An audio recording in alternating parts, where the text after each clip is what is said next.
Welcome to The Explainer. Today we're diving into a question that is totally changing the sound of content everywhere. AI music. Is it going to be your next great creative partner, or is it a risk you just can't afford to take? If you make anything, videos, podcasts, you name it, you know this feeling. That endless hunt for the perfect track. The one that sets the mood, drives the story, and just makes your content feel right. Good music isn't just nice to have. It's absolutely essential. And right there, that's the big choice you have to make now. Do you go with a proven song from a giant library, knowing full well your biggest competitor might be using the exact same tune? Or do you create something totally new, something that's 100% yours in just a matter of minutes? So, let's jump into it. Picture this. It's 2026, and AI music has exploded. It's not some weird experiment anymore. It's a real, mainstream creative tool. Today, we're going to break down exactly what that world looks like, so you can make the smartest choice for your projects. First up, let's talk about the pain point. And, it's a feeling every single creator knows. Hunting for that perfect track can take hours, sometimes days. And then when you finally find the one, the licensing can be a nightmare and super expensive. It's a massive drag on getting things done. So, to solve this problem, you've basically got two options on the table. In one corner, you have the old guard, the established champion, stock music. And in the other corner, the disruptive new challenger, AI-generated music. Let's see how they really stack up. All right, so stock music. This is the stuff we're all familiar with, right? It's basically a giant library of ready-made tracks, all created by human artists. You browse around, find a vibe you like, pay for the license, and download it. It's reliable, and you know what you're getting quality-wise. Now, AI music. That's a whole different ballgame. It's not a library you browse, it's more like a composer you get to direct. You give it a prompt, something like, hey, I need some uplifting synthwave for a travel video, and boom, it spits out a brand new, totally original track made just for you right then and there. And this is where the rubber meets the road. See, with stock music, you're getting that proven human-made quality, but you run the risk of sounding like everyone else. With AI, you get instant, one-of-a-kind tracks, and it's often cheaper. It's really a choice between something familiar and something infinite.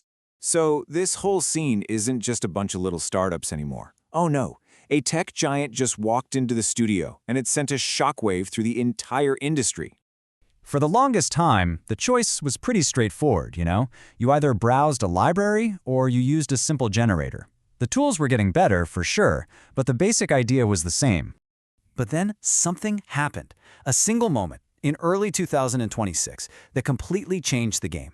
It was a move by a huge company that basically screamed to the world, AI music isn't just a tool anymore, it's the future. And here it is, Google bought Producer AI. You might have known them as Refusion before, and they didn't just buy them. They pulled them into Google Labs and started powering them with their best AI models, like Lyria 3 and Gemini. This wasn't just an acquisition. It was Google making a massive bet that generative sound is the next big thing. But this is way more than just a big company throwing its weight around. It signals a huge shift in how we actually use these tools. So what really makes this new wave so different from everything that came before?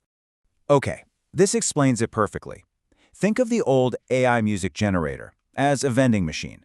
You put a prompt in, a song comes out. Quick, simple. But an AI music agent, like what Producer AI is doing, that's a creative partner. It's a conversation. You can go back and forth, saying things like, make the drums hit harder, or can you add a cello right here to make it more emotional? It's the difference between ordering off a menu and actually collaborating with the chef. Okay, so all this new power is amazing, right? But it also means we've got to be smart about how we use it. This isn't just about making cool stuff, it's about protecting yourself, your brand, and your projects. So let's open up the user manual for this new toolkit. People who've been watching this space closely have flagged 5 major risks that every single creator needs to have on their radar before they dive in. All right, these are the big 5. First, copyright infringement. Super important. If the AI was trained on music it wasn't supposed to, you could be in hot water. And that can lead straight to the next one, social media takedowns, which can completely kill a campaign. Then there are unexpected PR fees. Those are from groups that collect artist royalties, and they might come knocking. You've also got to think about PR backlash from people who feel like you're replacing human artists. And finally, some of these platforms have really confusing pricing, which can make budgeting a total headache. So how do you actually use this stuff safely? Well, it really boils down to 3 simple rules. 1, vet your tools. Ask them straight up, What did you train your AI on, and what does this license really cover? 2. Always keep a human in the loop. Have someone listen to and approve everything before it goes out. And 3. Understand your rights. Yeah, it's boring, but you have to read the fine print to know who owns the music and who's on the hook if things go wrong. So, after looking at all of this, the power, the evolution, the risks, where does that leave us? Well, the conversation is really starting to change. It's moving away from this idea of AI versus humans and towards something way more interesting and way more collaborative. You know, this quote from Soundverse AI just hits the nail on the head. The goal here isn't to replace anyone. It's about extending what a human creator can do, giving you more control and more creative firepower than you've ever had before. And listen, it's not just a tech company saying this. This is Alex Paul from the Chainsmokers, who actually advised Producer AI. He sees it the same way, as an additive tool. It's something that makes a musician's life easier and their process better, not something that makes them obsolete. And that's really the big takeaway. This isn't a battle. It's not AI versus human artists. The most incredible, powerful, and exciting stuff is going to come from the two working together. The insane speed of AI, guided by the taste, the feeling, and the vision of a person. So, we'll leave you with this question. The tools are here, and they're only getting better. The creative possibilities are literally endless. So if you had an intelligent, collaborative AI partner that could create any sound you could possibly imagine, what would you make first?